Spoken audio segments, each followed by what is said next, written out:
நிறுத்து நிறுத்து நிறுத்துங்க சார்.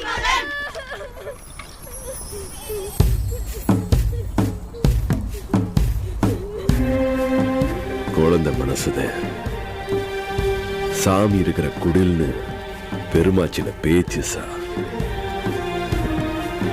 வளர வளர கோவம், ஆத்திரம், விருப்பு, வெறுப்புன்னு இருக்க இடம் இல்லாம அந்த சாமி விலகி போயிடும். உள்ளுக்கு இருக்கிற சாமிய துரத்திடாதீங்க சார். யாரும் இல்லாத